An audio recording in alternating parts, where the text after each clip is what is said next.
고려시대에 의종이라고 하는 임금이 있었습니다. 이 의종 임금은 민정사찰을 자주 했던 임금으로 알려져 있는 사람인데요. 이분이 어느 날 민정사찰을 나갔다가 외딴 집에 이제 이렇게 날이 저물어서 외딴 집에 가서 하룻밤 묵어가기를 청했습니다. 그랬더니 그 주인이 나와서 한다는 이야기가 여기서 조금만 더 가시면 주막이 있습니다. 그러니 그 주막에 가서 하룻밤 묵어가시지요. 그러면서 그 집에서 묵어가기를 거절합니다. 그래서 어쩔 수 없이 그 집에서 나와서 이제 가려고 집을 나오는데 대문에 큰 글씨로 이렇게 써 있습니다. 유아 무와 인생지한. 유아 나는 있는데, 무와 개구리가 없어서 인생지한 인생이 한스럽다. 이런 글씨가 딱 써 있는 겁니다. 이것을 본 의종 임금이 아무리 생각해봐도 이해가 안 되는 겁니다. 왜 개구리가 없다고 인생이 한스러울까? 이 말이 무슨 말일까? 도대체 이해가 안 됐습니다. 그래서 주막으로 가서 그 이제 국밥을 한 그릇 시켜서 먹으면서 주모에게 물었습니다. 당신 혹시 저기 그 외딴 집을 아느냐고. 예, 압니다. 그런데 그 집이 어떤 집이냐? 예, 그 집의 주인이 과거에 두서너 번 응시했다가 떨어지고 그리고 나서 지금은 바깥 출입도 잘 안 하고 글만 읽고 공부만 한다고 들었습니다. 그 말을 들은 의종은 너무나 궁금했습니다. 그래서 밥을 먹고 다시 그 집으로 갔습니다. 그리고 가서 이야기하기를 내가 주막에 갔는데 주막에 사람이 많아서 방이 없더라. 그러니 내가 여기서 하룻밤 좀 묵어갈 수 있었으면 좋겠다. 그러니까 그 주인이 어쩔 수 없이 허락을 했습니다. 그래서 저녁에 잠을 자는데 밤이 늦은 시간까지 글을 읽습니다. 주인이. 그러니까 의종이 자다가 이제 다시 옷을 입고 주인을 찾아가서 주인장, 늦게까지 글을 읽는데 죄송한데 내가 궁금한 게 한 가지 있어서 왔습니다. 그게 뭡니까? 예, 저 바깥에 대문에 보니까 유와 무와 인생지안이라는 글씨가 써 있는데 저게 도대체 무슨 말인지 내가 이해가 안 됩니다. 무슨 말인지 좀 설명해 줄 수 있습니까? 그랬더니 그 주인이 이규보라고 하는 사람인데 이 사람이 이렇게 설명을 합니다. 옛날에 노래 잘 부르는 꾀꼬리와 목소리마저도 아주 듣기 흉한 그런 까마귀가 살고 있었습니다. 어느 날 꾀꼬리가 좋은 목소리로 멋진 노래를 부르고 나니까 그 노래를 듣고 있던 까마귀가 이제 꾀꼬리에게 꾀꼬리야, 너 노래 잘하는 것처럼 그렇게 자랑하는데 나하고 누가 노래 잘하는지 시합 한번 할까? 이러는 겁니다. 그러니까 꾀꼬리가 들었을 때 이게 가짜는 거예요. 그 저 형편없는 노래를 시합을 하자고 하니까 그래서 너 정말 할 거야? 그러니까 그래, 우리 백로를 심판으로 세우고 그리고 3일 후에 하자. 그러니까 꾀꼬리가 그래 하자. 그래가지고 꾀꼬리가 한번 본때를 보여주게 됐다 이렇게 딱 생각이 돼가지고 이제 날짜를 정해놓고 매일 꾀꼬리가 열심히 연습을 합니다. 그런데 이 까마귀는 노래를 못하는 것이 연습도 안 합니다. 그러더니 매일 뭐하러 다니냐? 들판에 개구리 잡으러만 다닙니다. 그래서 이제 왜 그런가 봤더니 개구리를 잘 잡아가지고 노래하기 시합하기 하루 전날 백로를 찾아가가지고 백로가 제일 좋아하는 게 개구리거든요. 개구리를 탁 잡아다가 주면서 내일 나하고 꾀꼬리하고 노래 시합이 있는데 당신이 심판 아니냐, 당신 나 좀 잘 봐달라. 그리고 개구리를 뇌물로 주었습니다. 그 다음 날이 돼서 노래 시합이 벌어졌습니다. 꾀꼬리가 멋진 목소리로 정말 멋지게 노래를 불렀습니다. 그리고 까마귀가 형편없는 소리로 노래를 불렀습니다. 그래서 꾀꼬리는 장담했습니다. 자기가 이길 거라고. 근데 백로가 딱 결정을 하는데 까마귀의 손을 딱 들어주는 겁니다. 까마귀가 이겼다고. 너무나 억울한 꾀꼬리가 그때 한 말이 유와 무와 나는 있는데 개구리가 없어서 인생지한, 인생이 한스럽다. 이렇게 말을 했습니다. 라고 그 주인이 설명을 해줍니다. 이 말을 들은 이제 의종 임금이 많은 걸 깨달았습니다. 그리고 그날 저녁에 이규보 씨와 이야기를 하면서 우리나라에 과거 제도가 있지만 과거에 그 시험관들에게 뇌물을 준 사람이나 또는 이제 정승이나 판서의 자녀들만 과거에 합격하고 있다는 걸 그때 알았습니다. 이 이야기를 쭉 듣고 난 의종이 거기서 하룻밤을 자고 그 다음 날 아침에 출발하기 전에 찾아가서 주인장, 하룻밤 잘 쉬었다가 갑니다. 그런데 내가 듣기로 나도 지금 떠돌이 인생을 살고 있는데 서울에서 임시 과거가 있다는 이야기를 내가 듣고 나 과거에 응시하려고 갑니다. 그러니 당신도 한번 잘 알아보고 과거에 응시를 해보라고 이렇게 한마디를 남기고 의종이 돌아가서 즉시 이제 그 전부 이 관리들을 전부 불러 모아놓고 앞으로 3일 후에 임시 과거를 치른다. 그래가지고 3일 후에 과거를 치르게 되었는데 과거의 주제가 뭐냐? 유아무와 인생지안이었습니다. 이게 무슨 뜻이냐를 쓰는 거였어요. 그러니 이 이규보 씨는 자기가 설명해 준 말인데 그러니까 얼마나 잘 썼겠어요. 그래서 그 이규보 씨가 장원급제를 했고 그 이후에 고려시대의 유명한 학자가 되었다라고 말합니다. 그때 생겨난 말이 무슨 말이냐? 와이로라고 하는 말이 그때 생겨났다고 그래요. 와자는 개구리 와자, 이자는 이로울 이자, 로자는 백로할 때 쓰는 로자. 그래서 와이로, 개구리를 주고 개구리를 백로에게 주고 그 내기에서 이겼다, 그런 뜻이에요. 그래서 와이로라고 하는 말이 그때 생겨났다라고 이야기합니다. 이처럼 우리가 인생을 살다가 보면 정말 생각하지 못했던 일들이 우리 인생 앞에 벌어질 때가 참 많이 있는데 오늘 본문의 내용도 마찬가지입니다.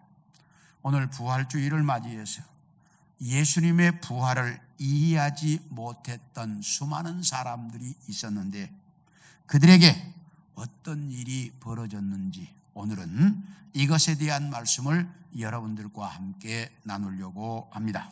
먼저 자기들이 다 이겼다라고 생각하며 예수님을 마음껏 조롱했던 사람들의 모습을 보겠습니다. 먼저 마태복음 27장 39절부터 42절을 봅니다.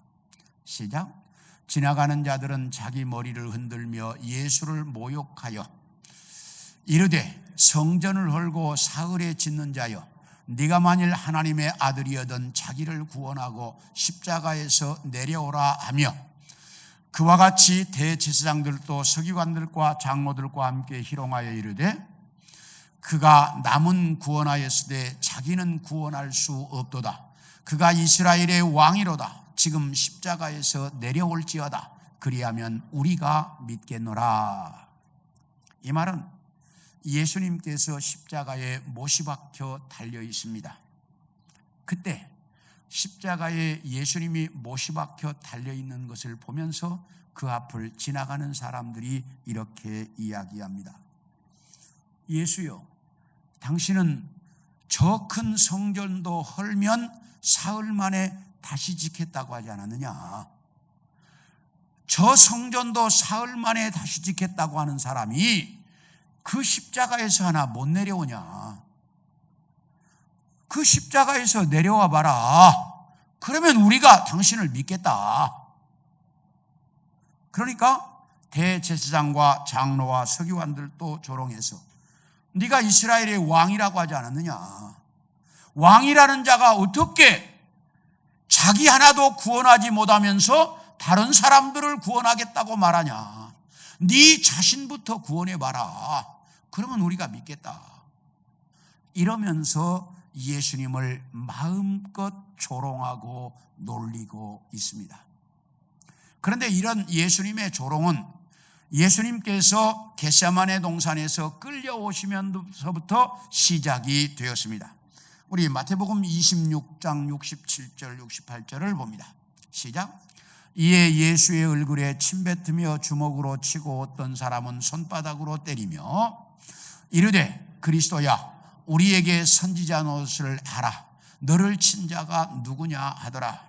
이 말은 겟세마네 동산에서 이제 기도가 끝나셨을 때 그를 잡아온 군인들에 의해서 예수님이 이제 대제사장의 관정에서 예루살렘 공회가 열렸고 그 공회에서 판결나기를 이는 사형에 해당한다 이렇게 결정이 났습니다. 그래서 예루살렘 공회가 예수님을 사형에 해당당하고 결정이 나자 그를 잡아온 군인들이 예수님을 이제 눈을 딱 가려놓고 그리고 얼굴에 침을 붓고 손바닥으로 치고 그리고 때리면서 네가 선지자라며, 선지자라면 너 눈이 안 보여도 누가 때리는지 다 알 거 아니야. 누가 때렸는지 한번 맞춰봐라. 이러면서 예수님을 마음껏 조롱하고 있습니다. 그래서 이 군인들에게부터 조롱이 시작되었고요. 그 다음에 마태복음 27장 27절부터 29절을 봅니다. 시작. 이에 총독의 군병들이 예수를 데리고 관정 안으로 들어가서 온 군대를 그에게로 모으고 그의 옷을 벗기고 홍포를 입히며 가시관을 엮어 그 머리에 씌우고 갈대를 그 오른손에 들리고 그 앞에서 무릎을 꿇고 희롱하여 이르되 유대인의 왕이여 평안할지어다. 여기 뭐라고 말하느냐? 이제 그 유대인의 공회에서 사형이라고 결정을 했지만 자기들은 사형을 집행할 권한이 없었기 때문에 빌라도에게로 끌고 갔습니다. 그리고 빌라도에게 그들이 소리를 지르고 우겨가지고 빌라도가 십자가에 못 박아 죽여도 좋다라고 최종 판정을 내렸습니다.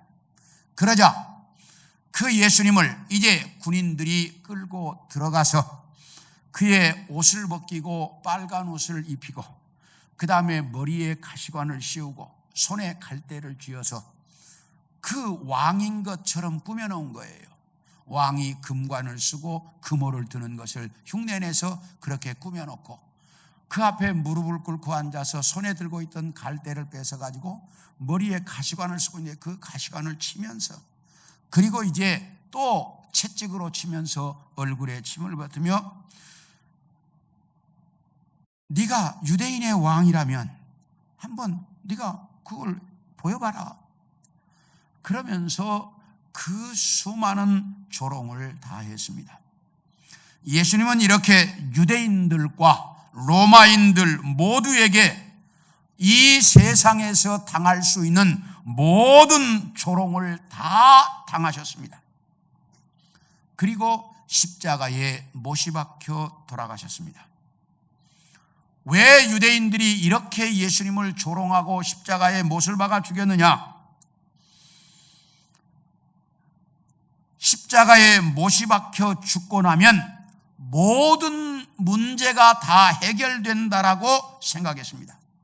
그리고 자기들이 승리할 것이라고 알았습니다. 그래서 죽였습니다. 그런데 예수님의 죽음은 죽음으로 모든 문제가 끝나는 그런 사건이 아니었습니다. 죽음으로 말미암아 오히려 더 심각한 문제가 발생하게 되었던 것입니다. 그러나 세상 사람들은 죽으면 모든 것이 다 끝난다라고 생각합니다. 그래서 인생을 살아가다가도 정말 힘들고 어렵고 고통스럽고 더 이상 버틸 수가 없다고 판단이 되면 뭐합니까? 자살을 합니다. 왜요? 죽으면 모든 것이 끝이라고 생각하기 때문입니다.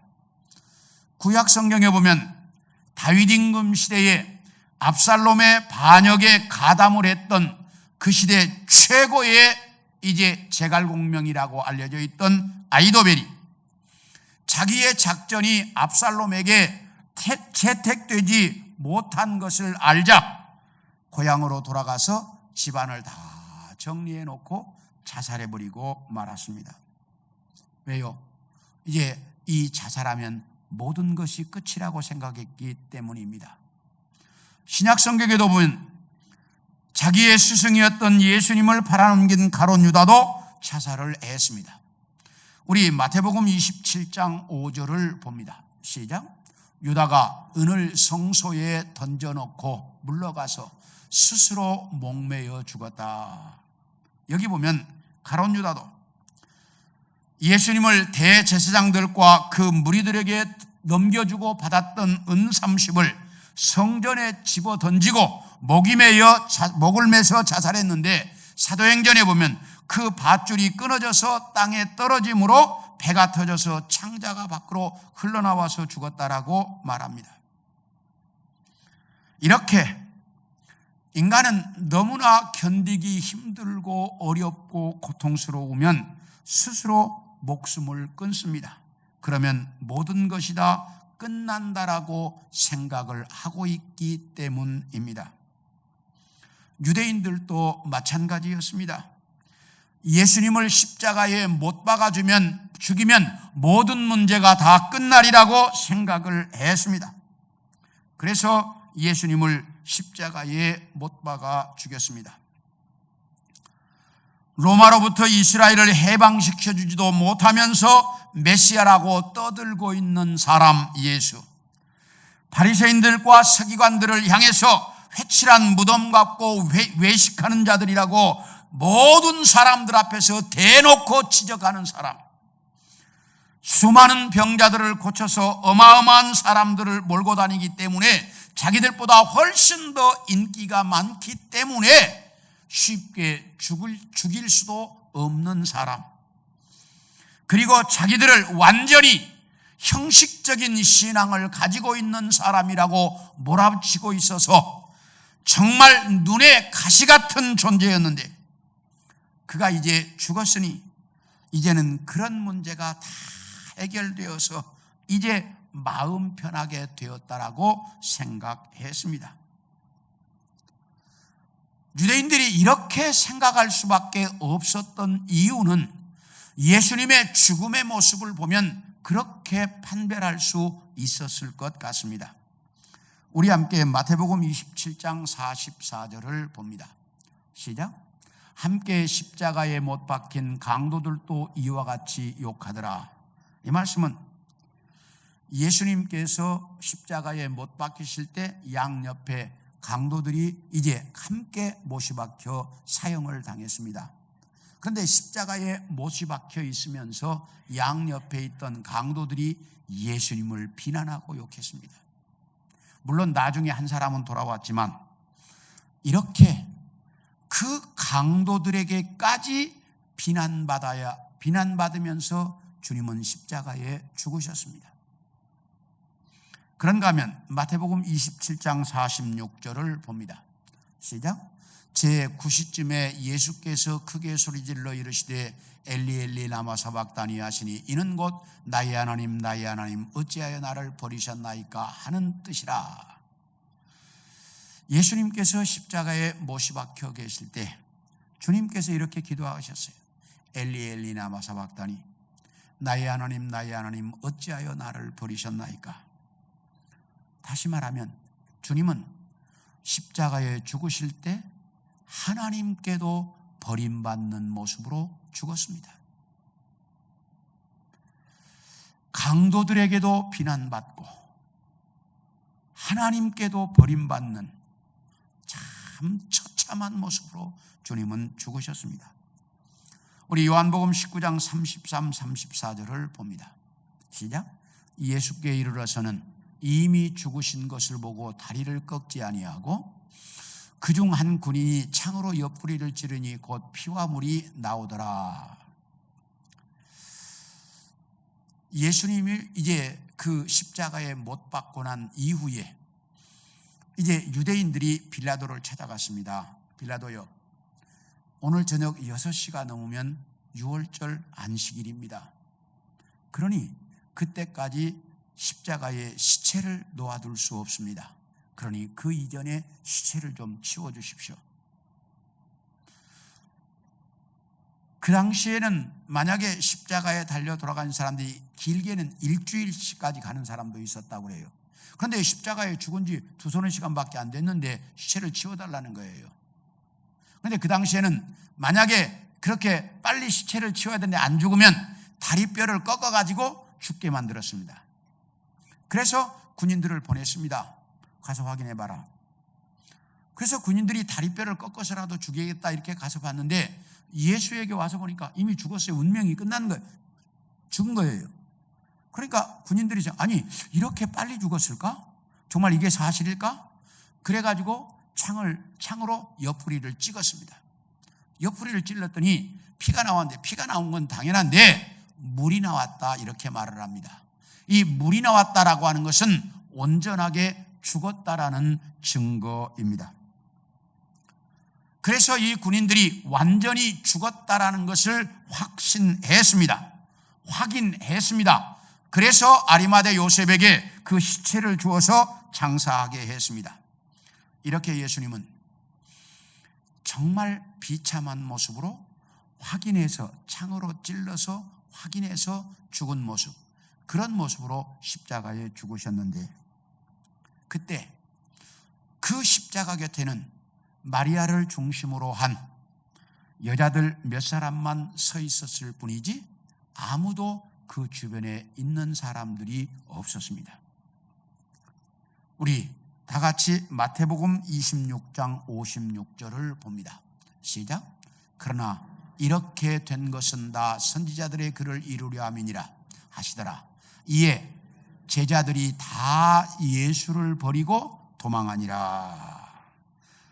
예수님이 끌려가시고 나자 제자들까지도 모두가 다 도망가 버리고 예수님이 달려 운명하시는 그 십자가 곁에는 여자들만 몇 사람 있었습니다. 물론 나중에 사도 요한이 돌아와서 십자가 곁에 있었지만 그야말로 주님은 쓸쓸하고 외로운 모습으로 십자가에서 죽으셨습니다. 아무도 없고 그 살인 강도자들에게도 이제 비난을 받아야 했고 하나님께도 버림받은 정말로 쓸쓸하고 외로운 모습으로 주님은 십자가에서 죽으셨습니다. 이런 모습이었기 때문에 유대인들은 자기들이 완벽하게 승리했다라고 자신만만해했고 예수님은 완전한 실패자처럼 보였던 것입니다. 이래서 유대인들은 자기들이 완전하게 승리했다라고 생각했습니다. 그런데 다음으로 믿을 수 없는 사건이 벌어졌습니다. 우리 다 같이 9절과 10절을 보겠습니다. 시작. 예수께서 그들을 만나 이르시되 평안하냐 하시거늘 여자들이 나아가 그 발을 붙잡고 경배하니 이에 예수께서 이르시되 무서워하지 말라. 가서 내 형제들에게 갈릴리로 가라 하라. 거기서 나를 보리라 하시니라. 이 말씀은 안식일이 지난 다음 날 새벽 시간에, 그러니까 오늘 주일날 새벽 시간입니다. 막달라 마리아와 다른 마리아가 준비해둔 향품을 가지고 예수님의 무덤을 찾아갔습니다. 그러면 이들이 언제 향품을 준비해 뒀을까? 아마 토요일 저녁 6시가 넘으면 그때는 안식일이 아니에요. 월요일 날이니까 저녁 6시부터. 그래서 토요일 저녁 6시가 넘은 이후에 향품을 준비했을 것으로 봅니다. 그렇게 준비해 놨던 향품을 가지고 이제 예수님의 무덤을 찾아갔습니다. 무덤을 찾아갔다가 그야말로 놀라운 일을 경험합니다. 이 무덤은 동굴로 되어 있었기 때문에 바위를 굴려서 무덤을 막아놨습니다. 그러면서 여자들이 가면서 그랬어요. 야, 누가 우리를 위해서 무덤을 열어줄까? 향품을 바르려면 무덤에 들어가야 될 텐데 어떻게 이럴 수가 그 무덤을 열을까? 이러면서 고민하고 갔는데 무덤 앞에 도착하자 놀랍게 지진이 땅이 흔들리면서 어마어마한 지진이 벌어진 거예요. 이 지진을 여러분들은 경험해 보시지를 않았을 건데 저는 LA에 살면서 실제로 지진을 경험해 왔기 때문에 지진이 얼마나 무서운 것인지를 압니다. 이 지진이 땅이 흔들리면서 지진이 벌어져요. 그러니까 여자들이 놀래가지고 어쩔 줄 몰라 하는데 그때 천사들이 나타나가지고 무덤을 막아놓았던 그 돌을 굴려서 이제 무덤 문을 여는 거예요.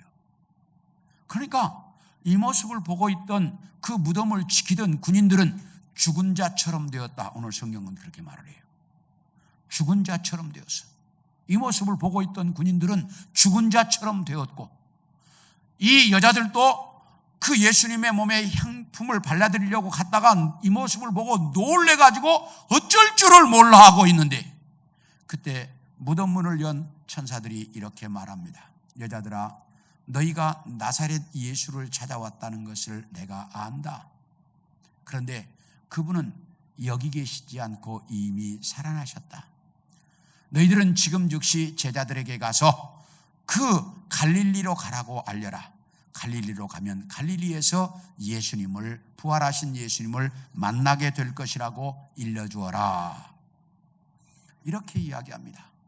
그래서 여자들이 보니까 무덤은 비어 있어요. 그 말은 무덤 문이 열리기 전에 예수님은 이미 부활하셔서 가신 이후였다는 거죠. 그래서 무덤이 비어 있어요. 그래서 여자들이 무섭고 떨리는 모습으로 이제 제자들에게 가서 이 사실을 알리려고 정신없이 가고 있는데 부활하신 예수님이 그들 앞에 나타나셨습니다. 이렇게 주님이 나타나셨을 때 이 여자들이 얼마나 놀라고 얼마나 좋았겠어요. 주님이 부활하셨다는 이야기를 천사들에게 듣고 지금 제자들에게 하고 있는데 그 앞에 부활하신 예수님이 나타나셨어요. 나타나시니 평안하냐 이렇게 물으십니다. 그러니까 여자들이 놀래가지고 그 앞에 엎드려서 예수님의 발을 잡았습니다. 그랬더니 예수님께서 무서워하지 말고 제자들에게 가서 갈릴리로 가라고 알려주어라.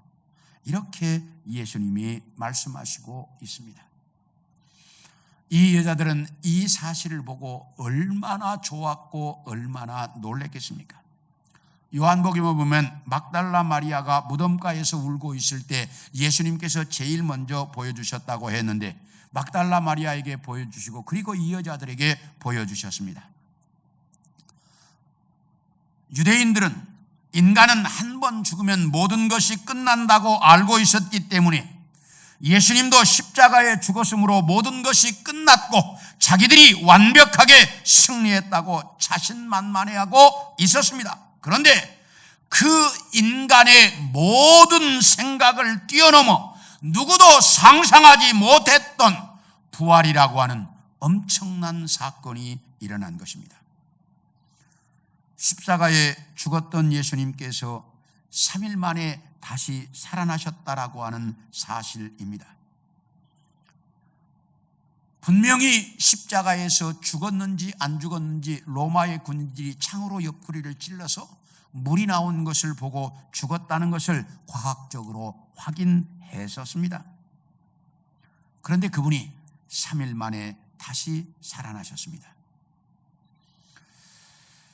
주님은 분명히 살아계실 때 내가 십자가에 죽고 3일 후에 다시 살아날 것이라고 여러 번 말씀하셨습니다. 그러나 제자들과 여자들 중에 누구도 주님의 부활이라고 하는 것을 생각하는 자가 없었습니다. 아무도 상상하지 못했습니다. 아무도 생각조차 하지 못했습니다.